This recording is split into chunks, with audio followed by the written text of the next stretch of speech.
We are now ready for the panel discussion, which will discuss the disruptions and digitization trends in clinical research. Here, I'd like to just quickly make a note to all of you that we will be happy to take any questions you have. Please write your questions in the Ask Question tab that you see on the right of your screen. I would now like to invite Mr. KG Ananthakrishnan to join us on screen and welcome and introduce our moderator of the session. Over to you, sir. Thank you, Kathy, and it gives me immense pleasure to introduce Kailash Swarna. Kailash Swarna is a managing director and global clinical domain lead in Accenture Life Science R&D practice. He has more than 25 years of life sciences industry experience across R&D at global biopharma, consulting, and technology firms. Kailash Swarna is Boston-based, PhD in chemistry, and MIT Sloan Fellow. He works with clients across life science industry, academia, and research institutions, local and national governments, offering technology and innovative solutions to improve R&D productivity and bring better drugs, products, and services to the patients and consumer who need them the most, and that too faster and cheaper. We have had opportunity to interact on a couple of occasions, and I'm looking forward to a brilliant panel discussion session moderated by Kailash Swarna. Over to you, sir. Thank you, KG. Thanks so much for that kind introduction. And I can't help but sort of, it's hard to follow in Christoph's footsteps in terms of what he and Bayer are doing in this space. And what I hope to do in the next 10 minutes or so is to give you a sense for where we think the industry is headed. I think Christoph headlined it brilliantly in terms of what's actually happening in the clinical development space and the general trends that are happening from a digitalization perspective. I won't take too much time because we've got an absolutely stellar panel that is going to be really engaging us all today in terms of what's actually happening in the space. And I will sort of get through my presentation fairly quickly. I know we're running a little behind. I'd like to reserve as much time as possible so that we can have an engaging discussion on that panel. So thank you again, KG. And Christoph, thanks so much for that wonderful introduction to the session. So if you could please go to the next slide. So one of the things that I think we often sort of get enamored of is every time technology, there's a step change, there's a disruption in technology, we all get very excited about what technology can do for us. And nowhere is this more true than in the clinical development space for all the reasons we've discussed over the course of this session and this particular conference. It remains true to this day that randomized clinical trials are the gold standard globally by which we bring drugs to patients. And for all the good reasons. If you think about safety and efficacy, if you think about what we want to do in terms of ensuring that we bring the right medicines to people around the world, it is critical that we have confidence in the way in which we generate evidence. And that's what our regulatory bodies, and Susan and Akiko-san and everyone else on the panel will sort of talk to that more. And sort of, for example, if you take a look at the recent nomination of Dr. Kailash at the FDA, he is a trial purist. He sort of brings this first do no harm approach. I mean, his whole idea is that the confidence in clinical trials should be so high that once a medicine comes to a patient, it actually generates the ability for that patient and millions like that patient to be able to take the drug safely. And that's sort of what our principle is as well, in terms of thinking about digital disruptions in this space. If you could please go to the next slide. The real issue is that if you think about chronic diseases in the context of countries like India, or perhaps emerging diseases that we're all sort of starting to see from a rare disease perspective, there are three factors that are really important. How can we do this faster? How can we do this at lower cost? And how can we make it more accessible to more patients around the world in a manner that they have confidence in the medications that we bring to them? That is the essence of what we're trying to do as an industry. I'm a diabetic. I've been taking diabetes medicines, and again, my My sincere thanks to Novo Nordisk and to Bayer and to all the other companies that do work in this space. Having come from India, diabetes is an absolute epidemic in India, and it's something that we all deal with on a regular basis. I have a great deal of confidence in being able to take the medicine. It's accessible to me no matter where in the world I am. And it's that that ultimately makes a difference to our patients, and that's what we care about. Lower cost, more accessible, confidence, safe, efficacious. That's really what clinical development really does for us as an industry. If you go to the next slide, please. But the issues still remain. Like around the world, we see that participation in clinical development is still lower than where we'd like it to be. It needs to be much more. If we increase the numerator, if we have greater numbers of patients participating in clinical development, then some of the issues that we have in terms of recruitment and retention and the higher costs that are associated with those can in fact go down. Christoph talked about decentralized trials. If we can actually engender confidence in terms of using technology appropriately, imagine what we could do in terms of bringing more patients into the clinical trial landscape. Ultimately, the goal is to make clinical development or clinical trials part of the continuum of care so that we actually see that from clinical trials through to practice of medicine, there is continuity in terms of how we can bring treatments to patients. If you go to the next slide, please. So we actually think that COVID, I hope sincerely that it's once in a many generational, many lifetime events. We don't want to see a repeat of what we saw with COVID. But what it did teach us is that it sort of gave us a kick in terms of thinking about what some of the elements are in terms of being able to reach patients in both in clinical development and practice, and technology played a huge role. For all the reasons we've discussed before, this panel and others, technology was one of the key enablers of being able to bring medicines and also unite the whole world together in terms of understanding what the outcomes were of the work that we were doing in near real time. It's extraordinary. We've never seen anything like this as an industry in terms of everyone coming together. Over 200 vaccines in clinical development today, several vaccines developed and approved and under the Emergency Use Authorization Act in a relatively short period of time. If only we could take some of the learnings from that and bring the same technological advances to other clinical development efforts and other drugs, I think we could make a huge difference in the lives of patients. Next slide, please. I've already covered this. So one element of this that I would sort of like to focus on is the way we're looking at clinical development now is, and again, going back to several of the speakers before, if we start thinking of this in the context of a digital first adoption, which is we think of trials as digitally native in the first place, where we enable them from a technological perspective, it becomes much easier for us to adopt these technologies as we go along. There is no one solution that fits everyone. If you think about it in the context of technologically challenged regions of the world where access to technology might be a challenge, how do we make sure that we design trials that can in fact cover the entire spectrum, where we have technology-enabled trials as well as potentially a more traditional brick-and-mortar kind of trial, again, going back to what Christoph mentioned earlier. Personalization. There is an element of personalization. A participant in a trial doesn't want to feel like a patient. They don't actually want to feel like they are burdened with the disease. They want to feel normal. They want to be in a position where their whole approach to a trial, their whole approach to participating in a trial is as simple as possible. The barrier to participation, the barrier to providing data is as low as possible, while at the same time ensuring that the quality of the data from a regulatory perspective, from a pivotal trial perspective, is still as high as possible. It's that balance that we think technology can really bring to the table. If you could go to the next slide, please. Next slide, please. Thanks. This is something that the panelists will discuss today. This is an issue for the entire industry to tackle, not just the industry, but the regulators, the patients, the clinicians, the hospital systems.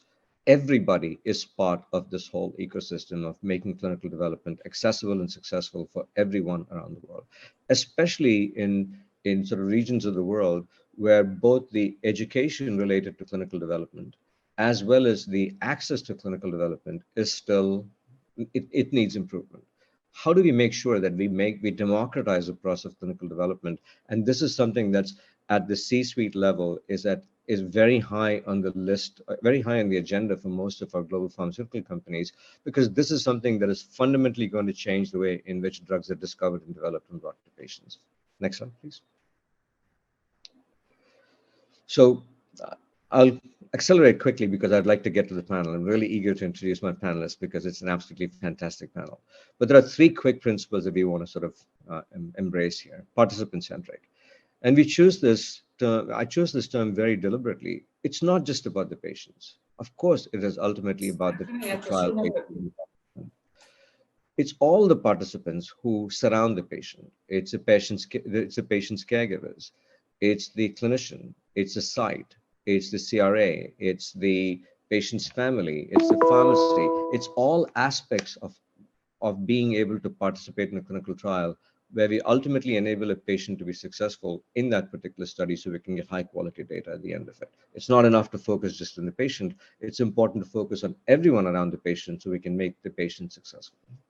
A digital first approach, I've already discussed that. If we start thinking about clinical research as a digitally enabled capability, it's not about the shiny new technology. It's about how technology can help us achieve a specific outcome, which in this case is the ability to bring better drugs to market faster and cheaper.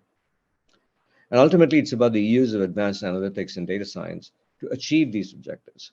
Again, going back to our keynote speaker, we are generating more data today than we've ever generated before. And our ability to, as humans, to process that data is far surpassed. We don't have that capability as humans. And we have to rely on analytics and data science to be able to allow us to actually get to the point where we can extract the signal from the noise, which is sometimes our data tends to be very noisy. How do we do that? How do we get really systematic and methodical about being able to use advanced analytics to gain the insights that we think we all ultimately need? If you could go to the next slide, please. I mentioned participant centricity, and what I'm going to do now is, in the interest of time, what I'd like to do is to really jump into the panel. And in fact, if you could just please go to the last slide. It is my sincere pleasure to introduce our panelists today. It's just an extraordinary group of people from industry and from our regulators, I think, who will be part of the discussion today. I'd like to invite Dr. Vijay Somani. He is the Drug Controller General of India. Again, it's an absolute pleasure and a distinct honor to have you join us, sir.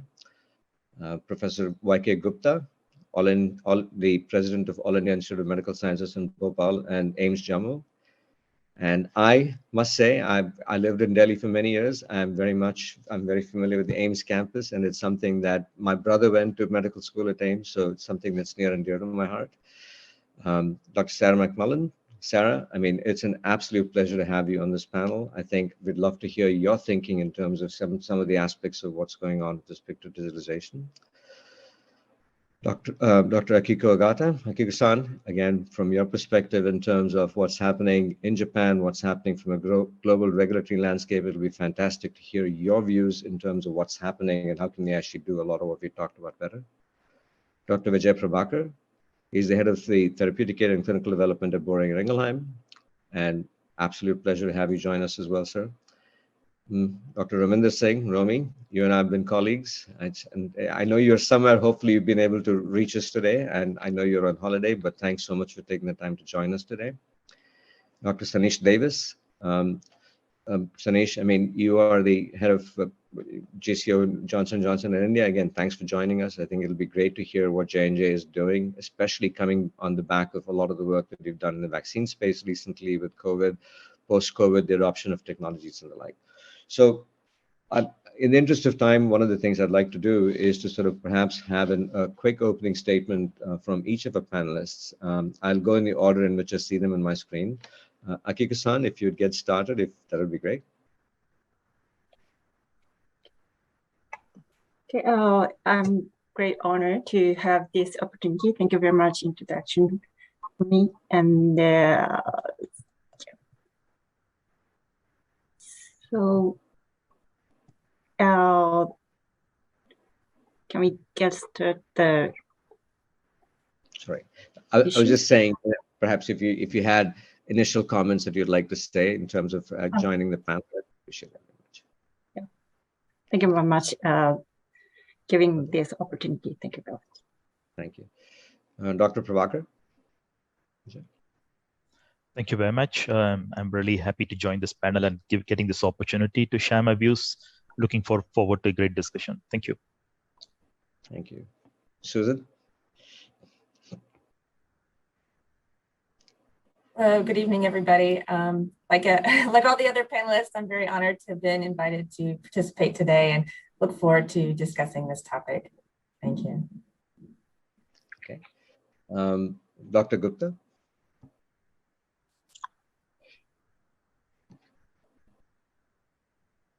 You're on mute, I think. I think so, yeah. Thank you. I think this topic is so extraordinary, and at this time, because this brings so many opportunities, but equal number of challenges, right from academic institutions to the field, to data interpretation, understanding technology, using it appropriately. And I will discuss this when it comes, but very appropriate time. Thank you. Dr. Somani?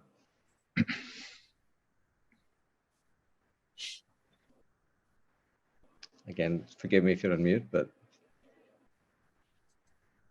I don't think he is here. okay. Looks like he's not able to join today. Okay. Romy, are you on? Yes, I am, and thank you so much, Kailash, KG, everyone else. When you talk about digital, first of all, I'm sorry, I'm not able to show myself on the screen because I am someplace where the connection is really bad, but thanks to the digital technology, I'm able to still call in from middle of nowhere. And so if I can do something like this, I'm sure digital can take us way, way far away from where we were a few years ago to where we want to be. So looking forward to the discussion. Thank you, Romy. And Sanish? Thank you, Kailash, and thank you, organizers, for this opportunity. And this is a very topical discussion with regards to India, with regards to real-world evidence, with regards to digital. There are so many things that we all connect to, and for the patients, it's a big win. Thank you. Thanks. So let's get into the discussion. I think I'm really eager to sort of jump in and get our esteemed panelists to give us a lot of thinking in terms of what they're dealing with on a day-to-day basis. So one quick thing, housekeeping rules in terms of digital. I mean, there are a lot of different definitions in terms of what digital actually means. And my simple definition is any technological element that preserves the security and the confidentiality of participants and patients, that allows us to collect information in a reasonably simple way with low barriers to entry, so we can actually put it together so that our regulators can actually have confidence in approving it. To me, that's what digital means. It's not about databases, it's not about variables, it's not about X, Y, Z companies' capabilities. It's about, in essence, being able to make the ability to participate as simple as possible. If we start with that definition, perhaps I'll direct this to Romy. You know, from your perspective, Romy, where do you think we are in the industry across the company you're at, as well as in general, from your perspective, from a regulatory science perspective, in terms of adoption of digital technologies? Perhaps you might just give a sense in terms of where things stand from your point of view. Yeah, thanks, Kailash. I bet if you were to go and ask this question of everyone who is on the call today, you'll probably get a sample so varied that it will be tough to get our head around what really digital means. But I've been thinking about this specifically in context and scope of clinical trials specifically, right? So with this said, I would broadly say that it essentially captures everything ranging from randomized clinical trials to observational studies that can be used for registration of a medicinal product, right? So for the context of this particular panel, so I'll define it in this particular way. And with that said, digital may mean different things to different people, but from industry's perspective, I would define digital in 4 buckets. Christoph did mention some of those, you mentioned some of those also, Kailash, but what I would do is here very broadly, 4 buckets. Generating the clinical data using digital sources, This could range all the way from randomized clinical trials to observational studies. The second bucket would be data and analysis, especially using new data analytics. This could be, and I know this is a relatively new field, but that goes beyond the standard biostat that we all are used to. So it's looking at the big data, meta-analysis, applying various AI and machine learning methodologies. So that would be my second bucket. The third bucket would be the digital transmission of these clinical data from clinical sites to the sponsors and then to the regulatory authorities. So as you mentioned, the pandemic saw really transformational activities, and we can discuss a little bit more on this if needed. But for example, moving away, as simple things as moving away from paper to digital, including EDC, which has been around for a while, but again, enhancing our use of digital technologies for just transmission of these data. And the final one would be the storage of the clinical data in compliance with the local and international norms. So for example, this is a topic that is being discussed extensively. When you generate the data, for example, in India, where will the data be stored? Who has accountability, oversight, and ownership of this data? And so this is really an evolving area by itself. We can talk about this for an hour, and there are papers and white papers written on this topic. So again, in conclusion to your question, Kailash, four ways of defining digital, especially in context of clinical trials: generating the data, data analysis, data transmission, and then storage of these data. So I'll stop here, and I'm happy to extrapolate and expand on this as needed, but back to you. Thank you, Romy. Appreciate it very much. I have forgive me, I failed to introduce another participant in our panel. We have Dr. Rubina Bose, who is the Deputy Drugs Controller General in India, joining us. And Dr. Somani could not join us. So again, thanks and welcome to the panel, Dr. Bose. Appreciate it, and thanks for joining. Another question in terms of what we're thinking about, and this question I'd maybe like to direct it to Vijay.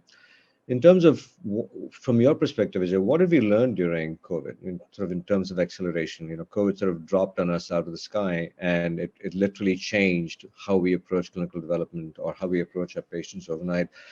Perhaps could you please comment on what you think from your perspective, and also what we learned as an industry in this space, and how that might portend for the future of clinical development? Yeah, I think many of these technologies actually existed even before the pandemic, but were never used for clinical research. I think what COVID pandemic did was press this accelerator button and forced us to use it, because we had to ensure business continuity, we had to ensure patient safety, and all this forced us to use technologies that couldn't have been used without the pandemic. For example, telemedicine, or sending direct to patient care, for sending investigational medicinal products to the patient's home, or even sending nurses to the patient's home to collect blood samples or endpoints. I think all this we were forced to use because of the pandemic. And I think that's a great eye-opener for us, that if we can use during pandemic, and if this is going to benefit our patients, reduce complexity, why don't we use it as a new normal in the near future? And I think this is very important. And I also hear a lot of talks about decentralized studies, and we have done decentralized studies for quite some time. And we also have realized that not every patient likes decentralized studies. And it is also important to understand the choice at the end of the day lies with the patient and with the investigators. And we shouldn't sometimes assume that anything digital is going to reduce complexity, because sometimes digital could also increase complexity. I think this is where at some point in time, we need to strike a balance between what we need as digital innovation versus being too much disruptive that it becomes inconvenient for the patients and investigators. And that maybe I stop here, but I see a lot of future still untapped despite the pandemic. For example, I see a lot of future in artificial intelligence, speeding up adjudications, helping people adjudicate endpoints faster using radiomics. There are so many options that are still not being used, and I think probably we don't need another pandemic. I think there will be some other need that will force us to use it. Vijay, thank you. Brilliantly said. I think one key takeaway for us as we get into the next segment is in the fact that this is ultimately about the patients, it's about the participants, about the investigators. How can we reduce the barrier to entry for them and make it simple and make them comfortable with whatever technology choices? I think key caution that you mentioned, which is really important, is to make sure that we don't introduce additional complexity when we think we're actually reducing complexity, which takes me to my next question to Dr. Mcmullen in terms of from a regulatory perspective. How do you think our interaction as an industry and with the regulators around the world has evolved? And one of the key elements I'd like to sort of focus on in the next segment is, one, do you think that we're actually focused on the right areas with respect to quality and reliability and sort of this notion of confidence in clinical development? How might digital either accelerate or perhaps get in the way? And thank you for that question. I think when we talk about digital for clinical trials, I think we have to broaden our scope just a little bit before we narrow it. So in talking about that, really, when we think about digital health technology, and we think about the tools such as computing platforms, connectivity, software, sensors that are used for healthcare and related purposes, we have plenty of examples of these, as some of the earlier speakers talked about, even from an app that we use a sensor on your smartphone like I have, or my smartwatch here, that monitors my heart rate, to remote EKG machines that would capture abnormal heart rhythms and send it to your cardiologist. So when we think about clinical trials, that concept means leveraging these different types of digital health technology tools in the conduct of clinical trials.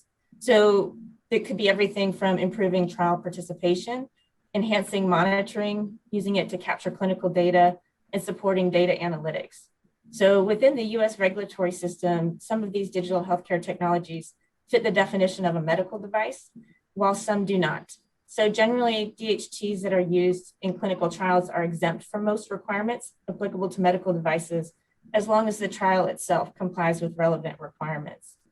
So for example, during a trial, the digital health technology can be a device that monitors clinical parameters, like the cardiac examples I mentioned earlier, or it can be an app that collects electronic patient-reported outcomes and remotely transmits that information back to clinical trial staff. It could be, like we heard earlier, telemedicine visits, an important consideration when we think about decentralized trials and bringing the trials to the patient. On the sponsor or CRO end, these can contribute to real-time monitoring for data signals that could be worrisome. This will help the sponsors better achieve risk-based monitoring and risk-based quality management principles under GCP. So when we think about using these technologies in clinical trials, it's important to apply a thought of, is it fit for purpose? And this can mean asking and answering questions such as, is the tool reliable and appropriate to that context? Is the data to be captured valid for the intended research question? Is the consent process adequate for describing the risk of the use of this technology to the participant? And can you also be ensured of the traceability from end-to-end usage? And this will be a consideration for data integrity.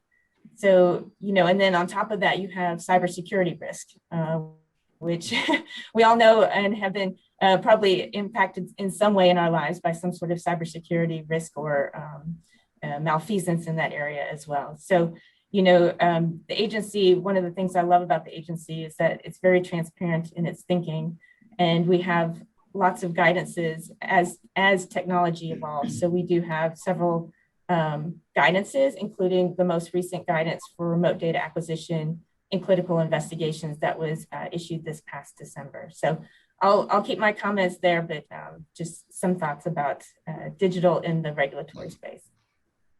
Thank you so much, Sarah. I really appreciate that. I think that really sets a tone for us in terms of thinking about what potentially the boundary conditions, or if you will, the guardrails are in terms of thinking about digital. And I'd like to sort of maybe perhaps pose this question to Akiko-san. From your perspective, from remote inspections in terms of other examples that the PMDA might be using, both in terms of encouraging adoption of digital technologies, but also your own guidelines in terms of how you think from your perspective. That'd be great to hear. Yeah.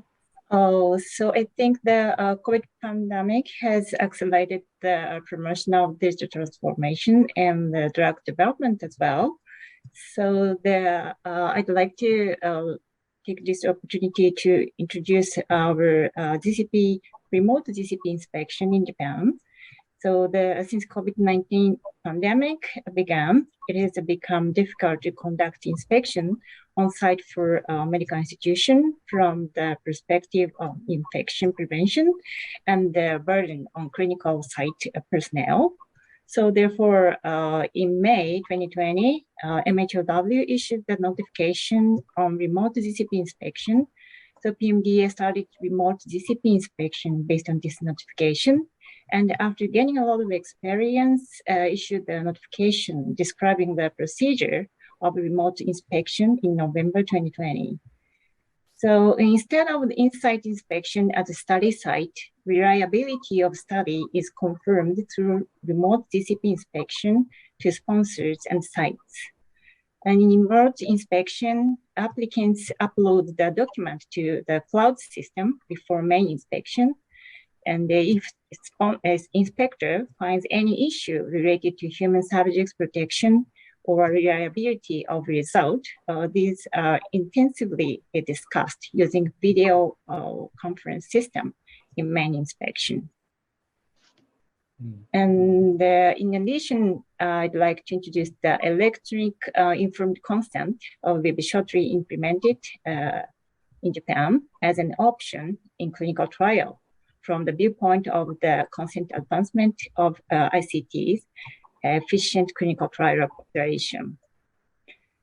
So it is expected to accelerate subject enrollment and streamline clinical trials, especially informed consent by web conference system and obtaining a subject signature by electronic devices will be accepted. And I believe these efforts for digital transformation, describing burden, decreasing burden for stakeholders in clinical trial, and it's expected to easy information access, fast patient access to innovative product, or cost reduction in long-term perspective. Yeah. Okay. Thank you. Thank you again, Akiko-san. Again, Dr. Bose, from your perspective, seeing what you see from the India context, it'd be great to hear from your thinking in terms of how the regulators in India are thinking about the adoption of digital. I think Susan and Akiko-san Sarah and Akiko-san talked about the challenges with respect to security and things along those lines. How do we, in fact, adopt this at scale from a perspective from India, for instance? You might be on mute, Dr. Bose. Forgive me. Yeah, thank you.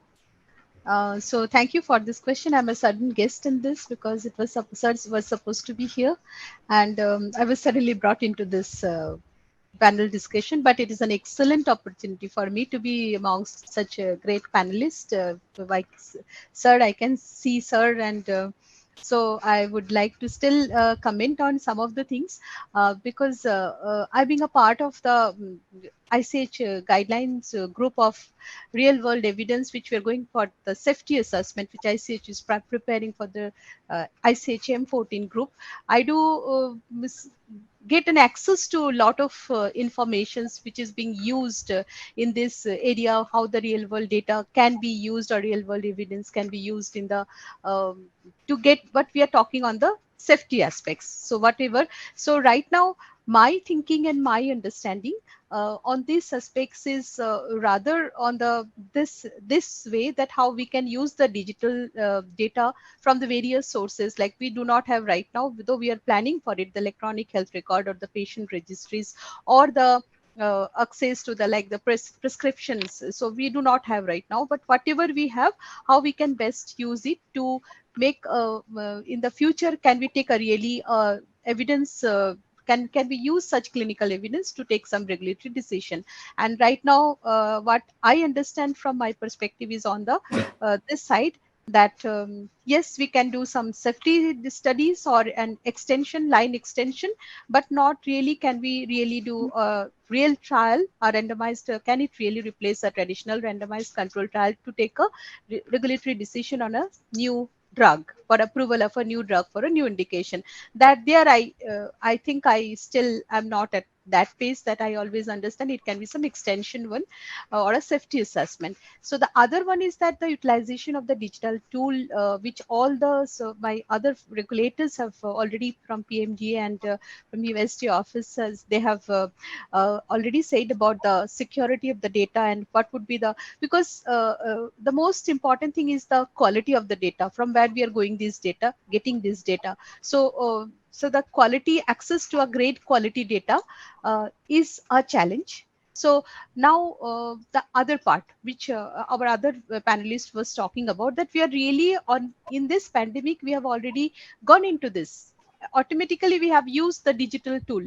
So when the first the guidance or notice in the form of the public notice was issued by CDSCO in as early as March 2020, 30th March 2020, the order was issued that how to meet the challenges in conducting a clinical trial, what you can adopt, the various tools which you can use, like the e-communications, the communications between the investigators, sponsors, the ethics committee, and take a decision on whether to run a trial or whether what would be the best options for the, how would you do the subjects, how can the subject travel to the site, or how we should continue the trial, or you can at point of time, depending on the situation, and whether, so how would you get the access to the lab results or the data or the clinical collection of the data, investigation, administration of the product. So those things, I think it was automatically done, like it came out automatically as a response to the pandemic.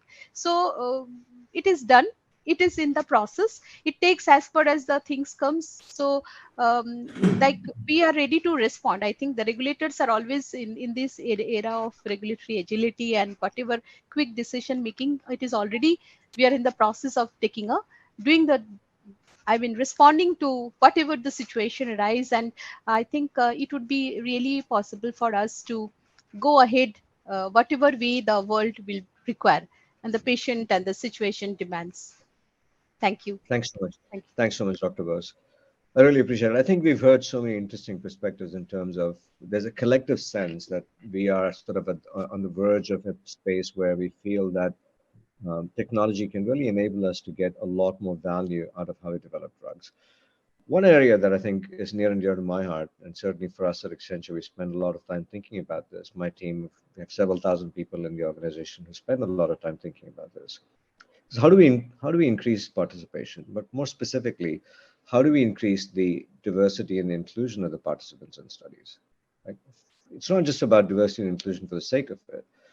Clinical outcomes depend on the right construct of the study. When we actually have the right representation in a clinical development setting, we actually have better medicines that come to the market. So we're not looking at diversity and inclusion simply from a social responsibility perspective, but from a scientific and clinical perspective.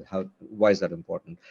And here I'd like to sort of invite Dr. Gupta, Vijay and Sanish and the others and Romy to sort of think from your perspective, how are we doing on this particular metric? Sanish, perhaps I can start with you in terms of your thinking about diversity and inclusion in studies and why that matters.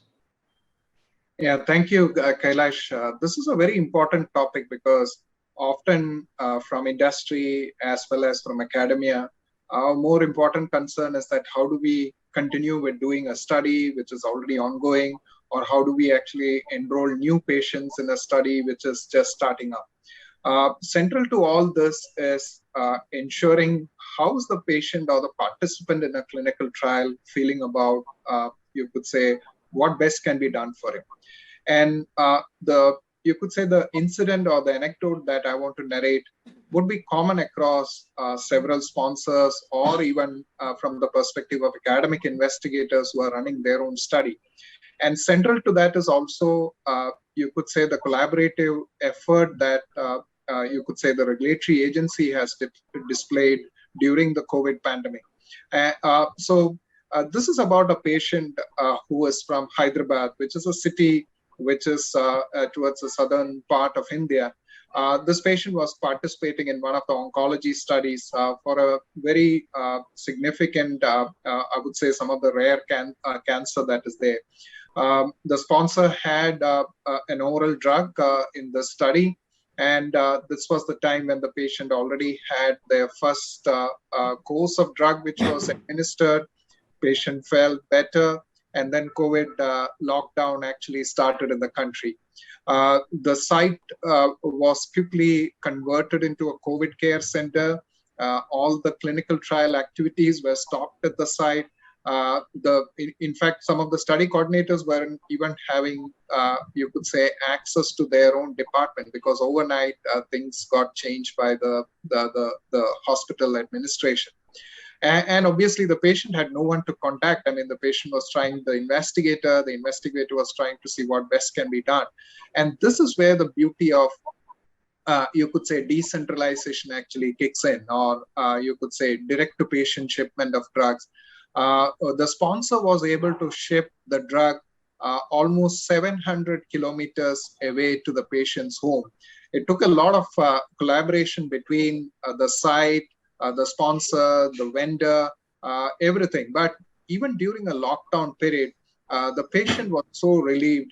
The patient literally actually fell down at the knees of the vendor who was actually delivering the drug to the patient, and said that you're like, you could say, somebody like who has been a miracle to me, not knowing that it's not the sponsor or somebody, but it's actually a vendor. But that's the kind of impact that happens with, you could say, these kind of technologies, and how the patient actually feels that they are being valued, they're being looked after. And clinical trials is not just a means to end, but also something that gives them comfort and also makes them comfortable. So while this is maybe an incident during the pandemic, we have seen over the post-COVID period too, several of such incidents or several of such events which have happened. And that actually all gives us more confidence that this can be extrapolated not only for the drug delivery, but even things like home healthcare. We have sites which actually visit the patient's home, delivers medicine, ensures that clinical assessments are done. Sometimes even blood samples are taken by the person. All this ensures that the patient becomes central of what we all do for every day, which is all about patient centricity too. And I want to applaud the regulatory agency, the ethics committees, and the investigators, because without their collaborative activity or without their collaborative mindset, none of this would have happened, especially in India. Like Dr. Rubina very clearly stated, CDSCO was off the block within the first month itself of the COVID pandemic. I mean, there was hardly any time for preparation. And they were working with sponsors, working with investigators who were reaching out to them. So all around collaboration, you could say, ensures that patients get what they want in participating in clinical trial. Many a time it is altruistic in nature, but it makes them feel valued, and they spread the good word. And that ensures that the clinical research ecosystem builds much stronger as well as in a better way. Thank you. Thank you, Sanish. And I think well said. I mean, I'm just going to pick up there and ask Professor Gupta and Vijay to sort of engage in a little, debate here in terms of, from an academic and an industry perspective, in terms of your vantage point, from your vantage point, how you see diversity and participation, and what can we do as an industry to improve that. Professor Gupta? I would say there is no doubt, there is no contradiction, there is no two thoughts that technology will improve the clinical trial conduct. The digitalization is the buzzword, and it will be the common way of doing clinical trial maybe after a few years. I'm not going to narrate all the advantages which right from the keynote address and your address, and everybody has said it, starting from the data collection, accuracy data, and also that.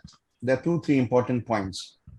I would say when you do in animal experimentation, then you have a 3R principle: reduce, refine, and rehabilitate and all that.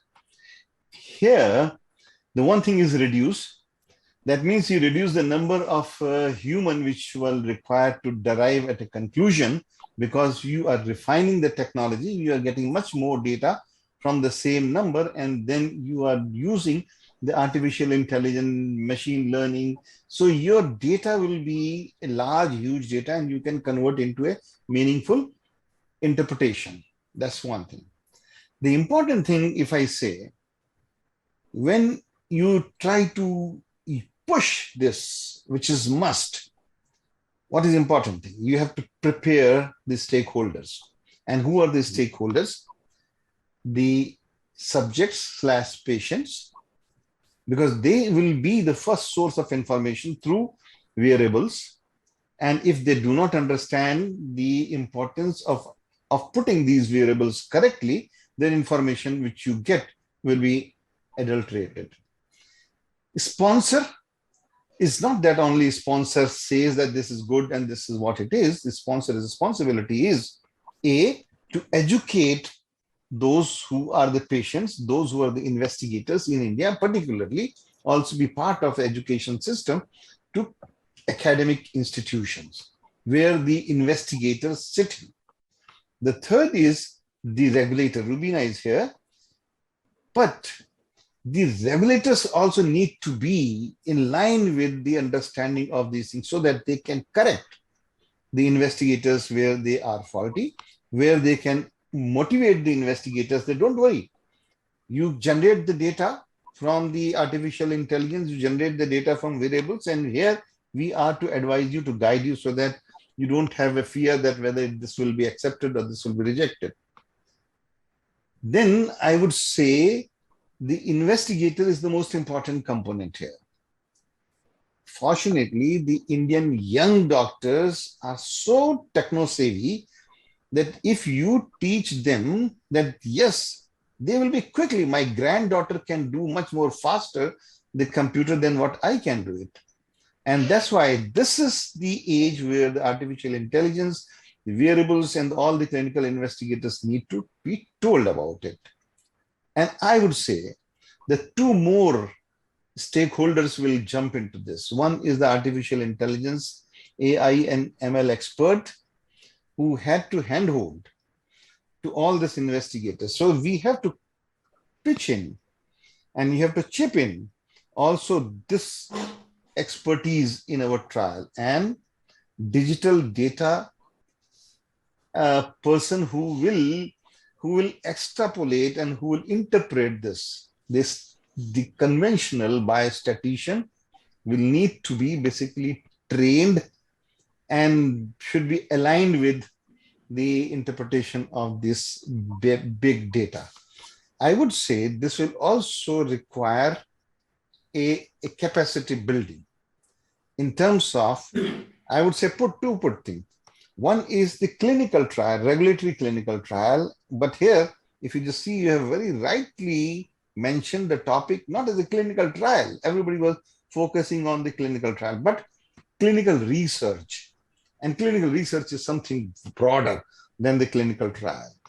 And if you just say clinical research, which is academic clinical research, where the funding is limited, and artificial intelligence and the big data and the use of the decentralization is very important, can be done easily. Now, COVID has taught us a lesson, and has been the advantage of COVID is that this was the biggest catalyst for digitalization or decentralized clinical trial. How a patient who is a mild to moderate COVID, we are doing a trial on mild to moderate COVID now under DNDi, how this patient can be forced to come to the hospital just for just reporting that he has a fever and then you just give a treatment? Why not? This is the first time we are doing. The patient will be, each patient will be each site. And that's why the concept of site need to be changed. And that has to be, I think, this first thing, start talking about digitalization. Training right from the beginning from an academic institution, from MD, PhD, and develop a group of well-qualified, understandable investigators group who can not only understand, but also propagate the importance of that. I think this collaborative synergy approach will definitely take the clinical trial much, much advanced and much more meaningful, and also cost effective. Thank you, Dr. Gupta and Professor Gupta. And Vijay, Vijay and Romy, I know, Romy, you're still listening in intently from wherever you are in the middle of nowhere. Quick word from Vijay, and then on to you in terms of bringing this segment home. Participation, diversity, your thoughts. Vijay? Yeah, thank you. Thanks, Kailash. And if you're looking for a debate, you may not get it here because I really agree with the points raised by Dr. Gupta. I think that was spot on. And I think reducing complexity starts with being patient-centric and investigator-centric as well. And when I say patient and investigator, it also means the people surrounding the patient. There's a caregiver and also the study nurses, because it's a huge collaborative effort. And that starts by design. You need to start designing your studies so that they are patient-centric. How do we do that? One, you can ask the patients directly that you can do that. But that's where digital could help us, because now there is so much of ways to gain insights into patients through digital tools, because there is so much of healthcare records available on the cloud. There is so much of aggregated anonymized data, which gives you a very good insights about the patient's flow in the hospitals. What is the treatment? How long do they stay in the treatment? And you need to design your studies according to these insights, so they are always patient-centric by design. And that's the design part of it. Then next one comes to the actual conduct part of it. And this is where I think here again, digital could play a big role, because there is huge lack of awareness of clinical trials among many patients. Even in advanced economies like US, the participation in clinical trials is very low. And there are many factors. One of them is I think when even for example, when you go to ct.gov and look at the protocol title, not many patients understand that this study could be even suitable for them, because these titles are so complex. So we need to start with making simple lay titles, and even our informed consent should be much more simpler than they are today. And we can use some digital tools like audio, video media to raise some cartoons, so that these informed consents are much more easy to understand for many patients, irrespective of language barriers. I think once you do that, I think the next step is also matching patients. And here again, patients may not know what study is suitable for them, especially if it's a rare indication. For example, if you have a study in HER2 exon 20 mutation in oncology, it is just maximum 4,000 patients in US. And how do you get this 4,000 patients for a 200 patient study? It means that you need to have a matching algorithm. And this is where you can have artificial intelligence play a role to identify those patients and also proactively contact patients so that they could be matched to appropriate clinical studies that benefit them. So there are so many options that we can do digital. I can't even have one day, because it needs one whole day to speak about so many options. But I think there is plenty of options to introduce digital tools to reduce complexities. Thanks, Vijay. Romy? Yeah, thank you. I think I agree with Vijay that we need more than a day to discuss this, but let's I want to switch the direction a little bit and move away from actually creating the data to how do we use the data. And the data essentially are used by the regulators. And I can tell you, just listening to Sarah and about how the US FDA has been putting together a lot of reflection papers and a lot of guidances at this point. And also to Dr. Bose's point, that there has been definitely a very quick reaction to the changes that were brought about by the pandemic, especially in terms of digital adoption. So from that perspective, I would say, it is definitely important to say that when the pandemic hit, as from an industry perspective, we were very concerned about what is going to be the reaction and how are the regulators going to react to the changes that have come about, whether they accept the digital data, in what form will they accept it, and then how will they use it for making decisions, and how will they communicate those decisions. And I think that hasn't really had much of a dent for us. In fact, the regulators were very, very quick to adopt and also become adept in using many of these technologies that we're discussing. But at the end of the day, I would say the more we accelerate the creation of new guidances and guidelines, specifically that goes to Dr. Gupta's point and also Vijay's point about how do we train the recipients of those, or the applicants of those, of those technologies. For example, the investigators or the patients. The sooner we get the guidelines, then we can start putting together training material. So all of this has to be done very synergistically, in hand. And the very fact today we're having this panel discussion is an example that, we can say, yes, we're all talking about this and coming and trying to bring together a solution for a problem that we didn't expect. So I'll stop here. Thank you, Romy. And I, like I said, I mean, an hour has gone by and we could literally spend an entire day on this topic and perhaps even more. And I'm sure we'll have an opportunity to do so. I'd like to bring it home, first and foremost, in terms of thanking our esteemed group of panelists. I mean, this has been fantastic. For me personally, like a kid in a candy shop, I've got so many notes now in terms of having to go back and challenge my team to think about this from a more holistic perspective. I have one request. Of OPPI, as well as our colleagues in India and the regulators and the decision makers. India sits at a unique crossroads in terms of many unmet medical needs that I think that's representative of what happens in the world. And we think that digitalization can play a huge democratizing effect on how participation in clinical development can occur. So the notion of being able to use data generated in India for global studies, global registries, being able to create participation as a means of advancing the overall cause of bringing drugs to patients who need them everywhere. I think economies like India have a huge role to play in this, and it's our request that we sort of try and get as far as we can with that space. Of course, within the regulatory guidelines that each of the regulators have described, that's ultimately it is about the confidence and the safety and making sure that our patients benefit most from it. It's been my honor, truly, to be a participant in this. I appreciate very much the time taken by everybody on this panel, as well as the organizers. So I look forward to meeting you all in person someday soon. We'll get beyond this virtual world and meet in the physical world. Thank you again very much. Thank you. Thank you so much to all our panelists for sharing your insights. And thank you, Mr. Kailash Swarna, for steering this conversation with such rigor. Thank you so much.